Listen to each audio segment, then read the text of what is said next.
ओम जयंती मंगला काली भद्रकाली कपालिनी दुर्गा क्षमा शिवा धात्री स्वाहा स्वधा नमोस्तुते। सर्वमंगल मांगल्ये शिवे सर्वार्थ साधिके शरण्ये त्र्यंबके गौरी नारायणी नमोस्तुते। नमस्कार, स्वागत है आपका आचार्य वाणी में। मैं आचार्य डॉक्टर विक्रमादित्य आपके साथ हूं। आज का विषय हमारा है मेष राशि वालों के लिए 16 तारीख गजकेसरी योग बनकर तैयार है आपकी राशि में। बुधवार का दिन है, तृतीया तिथि है और इस दिन ग्रह नक्षत्र आपके लिए 2-3 दिन के लिए कहीं ना कहीं मामलों में अच्छे योग बना सकते हैं, लेकिन फिर भी मन थोड़ा बंधा हुआ है।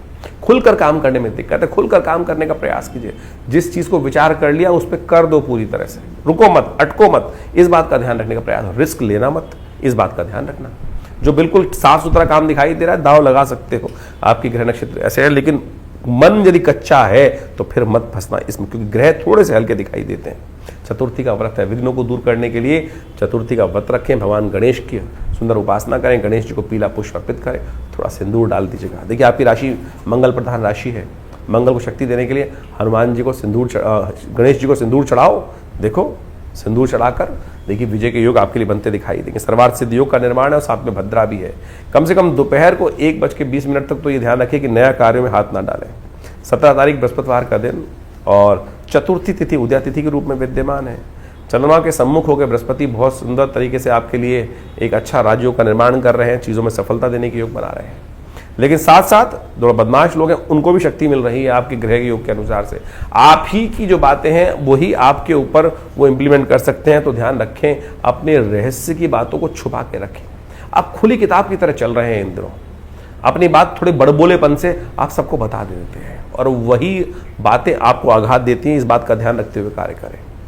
थोड़ा एक काम करें, थोड़ा गुरुजन का सहारा लें, गुरुजन का आशीर्वाद लें। केसर थोड़ा सा नित्यपति भोजन में लेने का प्रयास करें। हो सके तो ब्राह्मणों की सेवा करने का प्रयास करें। मंदिर में जाकर पीली चीज़ों का, पूजा की चीज़ों का दान करें। विप्रजनों की सेवा करें, आपके लिए अच्छा कल्याणकारी योग बनेगा। 18 तारीख शुक्रवार का अवसर है, पंचमी तिथि है इस दिन और ग्रह परिवर्तन के साथ जाकर धर्म भाव में आपके लिए महत्वपूर्ण परिवर्तन का योग बनता दिखाई दे रहा है।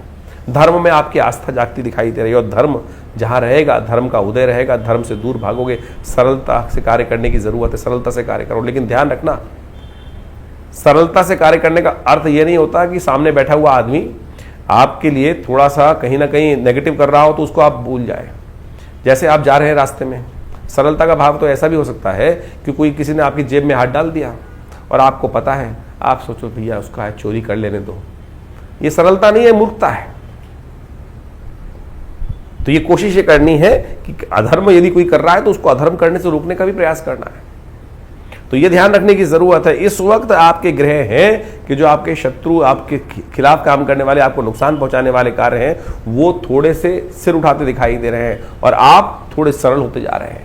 तो सरलता का मतलब ये मत समझ लेना कहीं भी कि जो दुष्ट को उसकी जगह न पहुंचाए। इस बात का भी ध्यान रखें। हिम्मत थोड़ी करनी पड़ेगी नेगेटिविटी को थोड़ी सी। धर्म और अधर्म के बीच में कौन सा रास्ता धर्मयुक्त है उसको समझने की आवश्यकता है।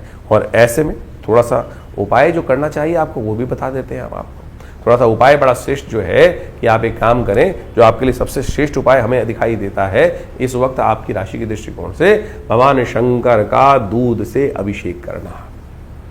और कहीं पारद शिवलिंग मिल जाए और उसके ऊपर अभिषेक कर सको तो बहुत सुंदर रहेगा इन दिनों आपकी राशि के दृष्टिकोण से।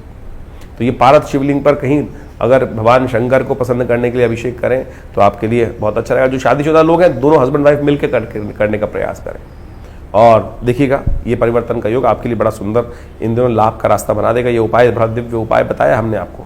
19 तारीख शनिवार का अवसर, षष्ठी तिथि विद्यमान है और इस दिन रवि योग बनकर तैयार है करीब 10:20 से। ये 10:20 के बाद नए कार्यों को आरंभ करने का दिन अच्छा दिखाई देता है और ये आपके लिए आगे बढ़ने के रास्ते खुलता दिखाई देगा।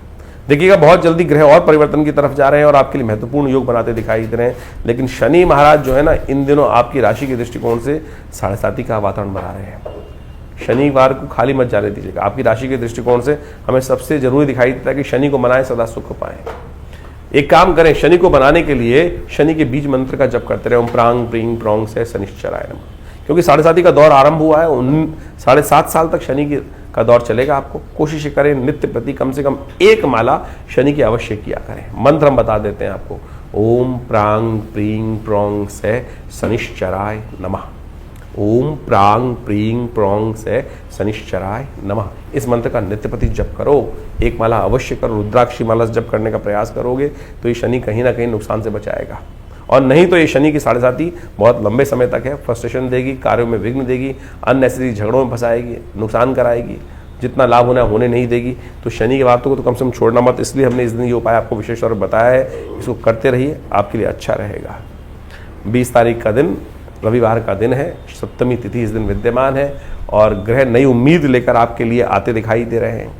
दिन थोड़ा हल्का दिखाई देता है, कई मामलों में मन को परेशान होने के योग बनते दिखाई देंगे। कई बातें, लोगों की दिल की बातें जो है, सामने की बात तो पीछे की बात, वो आपके समक्ष उजागर हो सकती हैं। वो सरलता से लोग बता सकते हैं आपको और वो आपके दिल को कहीं ना कहीं ठेस पहुंचा सकती हैं। ध्यान रखिएगा, थोड़ा सा बातें आपको कोशिश करनी है, अपने आप को बहुत सावधानी के साथ लोगों के समक्ष रखना है, क्योंकि कई बातें लोग ऐसे होते हैं कि बोलते कुछ और है, करते कुछ और है और आपकी सरलता को लोग पहचान नहीं पाएंगे। तो ऐसे में थोड़ा ध्यान रखें। शाम के समय ग्रह परिवर्तन का योग बन रहा है, वो आपके लिए अच्छा होगा, वो आपके लिए कहीं ना कहीं नई उम्मीद जगाता दिखाई देगा। सर्वार्थ सिद्ध योग का निर्माण हो रहा है, तो दिन में जो कोई कार्य करना हो तो उसको थोड़ा रोक लीजिए। शाम के अगले दिन का दिन आपके लिए परिवर्तन का है। इस दिन विशेष तौर पर थोड़ा मंत्र जप करें, भगवान का नाम लेने का प्रयास करें, वो आपके लिए अच्छा रहेगा। वैशाख का महीना अभी चल रहा है और इस वैशाख के महीने का शास्त्र में अद्भुत महत्व कहा गया है।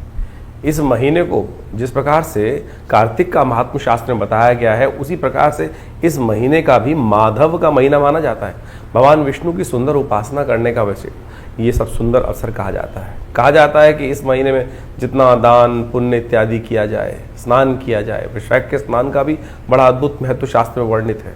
तो इसके अनुसार से शास्त्र में कहा जाता है कि समस्त तीर्थों का जल गंगा के समान हो जाता है और ऐसे में तीर्थ जलों में स्नान कर कर, तीर्थों में स्नान इत्यादि कर कर पुण्य कर्म करना, पितरों के निमित्त तर्पण इत्यादि करने से समस्त प्रकार के अनिष्ट दूर हो जाते हैं। शास्त्रों में इसी प्रकार की कथा भी वर्णित आती है कि जिसके अंदर अनेक लोगों ने अपने जीवन के कष्टों को दूर करने के लिए, कहा जाता है कि एक समय में एक व्यक्ति रहता था, जीवन में कई प्रकार के कष्ट थे उसके जीवन में, और उसने जब जानना चाहा कि कारण क्या है तो मालूम चला कि पितृ प्रसन्न नहीं है, कहीं ना कहीं पितरों का प्रति जो दायित्व है वो निर्वाह नहीं कर रहा है। तो इस महीने में उसने पूरा जो शास्त्र विधि के अनुसार से भगवान की उपासना कर कर और तर्पण इत्यादि, यज्ञ इत्यादि, गायत्री गाय करके सुंदर कार्य किया, उससे पित्त भी निवृत्त हुए, जीवन के कष्ट भी दूर होने के योग बनते हैं। हमारे भी जीवन में कई बार इसी प्रकार के कष्ट चलते रहते हैं, तो हमें इन समस्त योगायोग को लाभ लेते हुए कार्य करने का प्रयास करना चाहिए। और वैशाख का महीना तो खासतौर पर भगवान विष्णु को प्रसन्न करने का अद्भुत महीना, जैसा हमने शास्त्र में जो बातें उसको बताई आपको, इन्हीं में परशुराम जयंती, कूर्म जयंती और भगवान बुद्ध की जयंती, अनेक प्रकार की जयंतियों का भी सुंदर समावेश इस मास में किया जाता है। और कहा जाता है कि इस मास में भगवान विष्णु का ओम माधवाय नमः इस मंत्र का जितना जप करेंगे और पीले वस्त्रों का दान करेंगे, गुड़ इत्यादि का दान करेंगे, उस सब से जीवन के कष्ट दूर होने के योग बन जाते हैं। इस महीने में एक बात ध्यान रखनी चाहिए, कहा जाता है कि नए तेल का इस्तेमाल नहीं करना चाहिए। नए तेल का इस्तेमाल जो अभी क्योंकि सरसों इत्यादि बहुत सारी फसलें आती हैं और उस तेल का इस्तेमाल शास्त्र विधि के अनुसार से कहा जाता है कि नए तेल का इस्तेमाल वैशाख के महीने में नहीं करना चाहिए और भूमि पे शयन करना चाहिए। और जितना हो सके एक दिन एक समय में भोजन आहार लेते हुए अपने पितरों के तर्पण इत्यादि कष्ट जीवन से निवृत्त करने के लिए भगवान विष्णु के ओम नमो नारायणाय इति मंत्र जप करते हुए कार्य करने का प्रयास करना चाहिए। इन दिनों ग्रहों का योगायोग भी बड़ा विचित्र बना हुआ है। चतुर्ग्रही योग लगातार चल रहा है। सूर्य परिवर्तित हो जाएंगे मास के मध्यकाल में, उसके बाद फिर चतुर्ग्रही योग, पहले 5 ग्रही योग चल रहा है, फिर चतुर्ग्रही योग बनकर चलेगा। ये चतुर्ग्रही योग बड़ा प्रलंकार योग माना जाता है। इसके कारण से देखा जाता है कि कई बार प्रकृति में अप्रत्यक्ष घटनाएं घटती हैं, रोष बढ़ जाता है। और इस वक्त शनि के साथ राहु और बुध और शुक्र की युति जिस प्रकार से चल रही है, नीति कुनीति के मार्ग लगातार चल रहे हैं और आप देख ही रहे हैं कि पूरे विश्व में कहीं ना कहीं हर कोने में, चाहे भारत हो चाहे विदेश में, कहीं ना कहीं उठापटक के योग लगातार चल रहे हैं। और ऐसे में ये स्थितियां थोड़ी कहीं विकट हो जाए, कोई जरूर ऐसा योग बन रहा है कि विकटता की तरफ स्थिति जा सकती है। तो ऐसे में विशेष तौर पर ध्यान रखते हुए कार्य करना चाहिए। इन दिनों लगातार काफी वर्षों से आप देखें ये स्थिति चल रही है। कारण क्या है? कारण है उसका एक और, यदि इस्लाम के अनुसार से देखा जाए, ज्योतिष हर चीज को कालगणना के अनुसार से देखती है। हाजरी संवत के अनुसार से 14वीं सदी चल रही है और 14वीं सदी जो वर्णन किया जाता है कि वो एक धर्म एक पंथ के लिए बहुत ज्यादा हानिकारक है। और कहा जाता है कि जितना इस वक्त आघात लगातार कुरीतियों पर हो रहा है, शायद उससे पहले कभी नहीं हुआ। इससे ज़्यादा यदि आप लगातार देखें कि एक पंथ की, विशेष धर्म की जो कुरीतियां है उसके ऊपर लगातार आघात चल रहा है, और इसी कारण से वहाँ पर पूरे विश्व में लगातार जो स्थिति बनी हुई है, अशांति की स्थिति, ये भी एक कारण है। और साथ साथ हमारे यहाँ काल गणना के अनुसार से बीसी कही जाती है, ये दौरान रुद्र की बीसी चल रही है और 20-20 वर्षों की गणनाएं की जाती है, और साथ साथ हजरी संवत का अंतिम काल चल रहा है। तो ये कहीं ना कहीं विश्व को अशांति की तरफ ले जाता हुआ माहौल बनता दिखाई दे रहा है।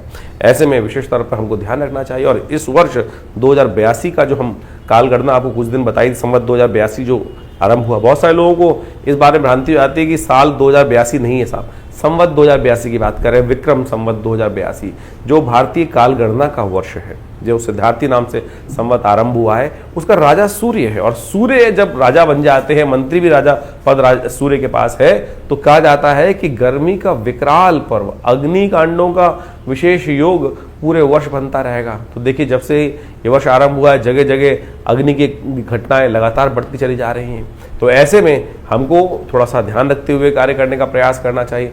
योगायोग जिस प्रकार के बन रहे हैं, वो कहीं ना कहीं नेगेटिव तरफ, अशुभता की तरफ ले जाते दिखाई दे रहे हैं। प्राकृतिक आपदाओं का, ये चतुर्ग्रही योग है, प्राकृतिक आपदाओं का योग भी बोला जाता है। और जब से ये योग बना है, देखें भारत के, विश्व के कितने कितने भागों में भूकंप, प्राकृतिक आपदाएं, बाढ़ इत्यादि के, तूफान इत्यादि के योग लगातार बनते दिखाई दे रहे हैं। सबसे बड़ा जो ये कुचक्र का योग जो है, ये कहीं ना कहीं विश्व में अशांति की तरफ ग्रह योग बनाता दिखाई दे रहा है। तो ऐसे में आप अपने भाग्य को सुदृढ़ करने के लिए जो आपको ग्रह गणना हमने बताई, उसके अनुसार चलने का प्रयास करेंगे तो बहुत अच्छा रहेगा। ग्रह गणना विशेष तौर पर समस्त कष्टों को निवारण करने की तरफ जाती है। देखिए, काल, समय, जीवन जो है वो हमेशा परिवर्तन की तरफ जाता है। ऐसा कोई समय हो ही नहीं सकता कि जिसमें चीजें परिवर्तित ना हो, लेकिन परिवर्तन हमारे लिए शुभ हो जाए, उसके लिए हमको कर्म करने की आवश्यकता है। जो हम कर्म करते हैं उससे हमारा भाग्य बनता है, और जो भाग्य हमें बनाने के लिए यदि कर्म अच्छा हो सकता है, समय खराब हो सकता है। ऐसे में जो अच्छे समय है उनको हमें ठीक करने के लिए विशेष तौर पर कई कार्यों को शुभ करने का प्रयास करना चाहिए। जो हमारे जीवन में भाग्य बनकर आया है, दुर्भाग्य बनकर आया है, वो हमारे कर्म से ही बना है। दुष्कर्म यदि अभी भी होंगे तो वो दुर्भाग्य को और बढ़ाने का प्रयास करेगा, और यदि शुभ कर्म होंगे तो आप मान के चले वो दुष्कर्मों को काटकर सौभाग्य का कहीं ना कहीं उदय करने के योग बना सकता है। तो इसलिए शास्त्र में जो कथाएं हैं वो हमको इस बात से अवगत कराती है कि हमको अपने जीवन में शुभ लगातार करने का प्रयास करना चाहिए, और लोगों को शुभ करने की तरफ प्रेरित भी करना चाहिए। यज्ञ इत्यादि, धर्म इत्यादि कार्य की तरफ कई बार क्या होता है कि एक बात समझे कि अगर हमने किसी व्यक्ति को गलत कार्य की तरफ प्रेरित कर दिया, तो ये समझे उसके द्वारा कोई गलत कार्य किया गया, उसका कहीं ना कहीं उसका प्रभाव हम पर भी होगा। इसको प्रैक्टिकल समझ सकते हैं।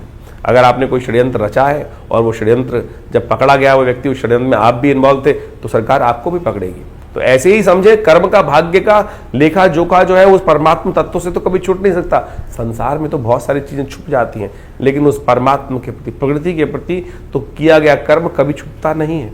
उसका तो लेखा जोखा उस धर्मराज के पास जाकर जुड़ ही जाता है। तो इस बात को समझें, लाख छुपाए संसार से हम बातें, लेकिन उस परमात्मा तत्व से नहीं छुपा सकते, अंतःकरण से नहीं छुपा सकते हम। तो इस बात को हमको ध्यान रखना चाहिए कि मनसा वाचा कर्मणा, किसी ना किसी प्रकार से कर्मों को शुभ करने का हमको यथाउचित भाव से प्रयास करना चाहिए। ये सबसे जरूरी बात है। और हम लगातार अपने कर्मों को शुभ करने के लिए बहुत सारे, जो हमारी भारतीय संस्कृति में देखिए क्या क्या बताया गया है, हर रोज कोई ना कोई उत्सव।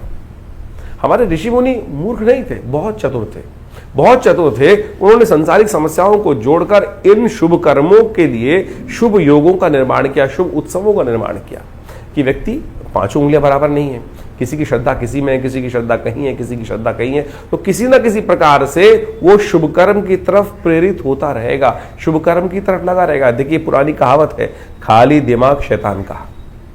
जो खाली समय होगा, कुछ नहीं होगा, तो क्या करेगा व्यक्ति? गलत कार्य की तरफ प्रेरित होगा। और आज ये उत्सव है, आज दिवाली है, आज होली है, आज सावन है, आज पूर्णिमा है, कल अमावस्या है। तो ये जब उत्सव आते रहते हैं तो कहीं ना कहीं व्यक्ति सद्मार्ग की तरफ, देखिए, अपनी श्रुति को ऊर्ध्वगामी बनाने के लिए लाख प्रयास करने पड़ते हैं, लेकिन यदि छोड़ दोगे तो वो नीचे की तरफ ही जाएगी, अधोगामी ही बनेगी। तो इसलिए हमारे संत महात्माओं ने इतने सुंदर उत्सवों का निर्माण किया। और जब हम बात कर रहे थे वैशाख के महीने में, तो एक से एक बढ़िया सुंदर उत्सवों का योगा योग बनकर चल रहा है। संक्रांति तो हर महीने आती ही आती है, तो इसमें वैशाख के महीने में भगवान परशुराम जी की जयंती, अक्षय तृतीया, जिस दिन कर्म करेंगे तो शुभ ही होगा, तो अक्षय फल प्राप्ति के योग बनेंगे। अशुभ करोगे तो अशुभ का अक्षय फल प्राप्त होगा, और शुभ करोगे तो शुभ का अक्षय फल प्राप्त होने के योग बन सकते हैं। कूर्म जयंती, अनेक प्रकार के सुंदर योग इस समय बनकर तैयार होंगे। कोशिशें करें, बड़ी श्रद्धा के साथ भगवान का स्मरण करने का प्रयास करें। हम विवेकानंद योगाश्रम में इन समस्त समयों में अलग अलग प्रकार के यज्ञ इत्यादि, नवरात्र के यज्ञ, जैसे अभी महावीर जयंती, हनुमान जयंती आएगी, उस पर सुंदर और कार्य चलते रहेंगे। तो इन सब यज्ञों का रविवार के दिन तो विशेष यज्ञ आश्रम पे रहता ही है, हर रोज नित्य प्रति 8 घंटे यज्ञ रहता है। आप भी इन यज्ञों में अपने आप को जोड़ सकते हैं और बहुत सारे शुभ कार्य। देखिए, संसार में हम यज्ञ की तरफ प्रेरित क्यों करते हैं व्यक्ति को? क्योंकि हम दान करते हैं, पुण्य करते हैं, पता नहीं किसको दे रहे हैं, क्या वो क्या करेगा हमारे उस दान के, उस हमारे सहयोग का। तो इसलिए कोशिश करें हम भगवान के प्रति उस अन्न का समर्पण भगवान को ही करते हैं। द्रव्य यज्ञ जो है, जिसके अंदर आहुति दी अन्न इत्यादि की, चावल इत्यादि की, घी इत्यादि की, वो भगवान को ही समर्पित कर दी, तो वो अग्नि के माध्यम से उस देवता तक पहुंच जाती है। तो क्या होगा? सबसे शुभ कर्म। तो तेरा तुझको अर्पण, क्या लागे मेरा। तो इस भाव को हमको ध्यान रखते हुए कार्य करने का प्रयास करना चाहिए। समय समय पर जो उत्सव रहते हैं उन सब के बारे में हम आपको अवगत कराते ही रहते हैं। तो आप भी जुड़िए संस्थान से, और हर रविवार को जो यज्ञ सामूहिक तौर पर यज्ञ होता है, वैसे तो नित्य प्रति यज्ञ होता है, रविवार वाले यज्ञ में सब लोग आकर उस यज्ञ में बैठ सकते हैं। सुबह 8 बजे से लेकर करीब करीब 11 बजे तक ये कार्यक्रम रहता है। माँ भगवती के दरबार में अपनी उपस्थिति दीजिए। माँ भगवती का जो सुंदर श्री विग्रह है उसके बारे में हमने कई बार आपको बताया है। ये 400-500 साल पुराना भगवती का दिव्य श्री विग्रह है जो हमारे आश्रम में विराजित है। माँ भगवती दुर्गा का दर्शन कर कर अपने जीवन में उनका कृपा, अपने जीवन में उनका आशीर्वाद लेने का प्रयास कीजिए, देखिएगा परिवर्तन होगा। जो लोग कहते हैं ना कि हमारा समय परिवर्तन की तरफ जाता ही नहीं, अरे परिवर्तन के लिए हम कर क्या रहे हैं? हम सपनों में संसार बुनने का प्रयास कर रहे हैं, विचारों में सपनों को बुनने का प्रयास कर रहे हैं। प्रत्यक्ष कर्म क्या कर रहे हैं? यदि प्रत्यक्ष कर्म सही रूप से करें, चाहे वो साधना हो, चाहे वो मंत्र जप हो, तो देखिएगा ऐसा हो नहीं सकता कि समय परिवर्तन की तरफ ना जाए।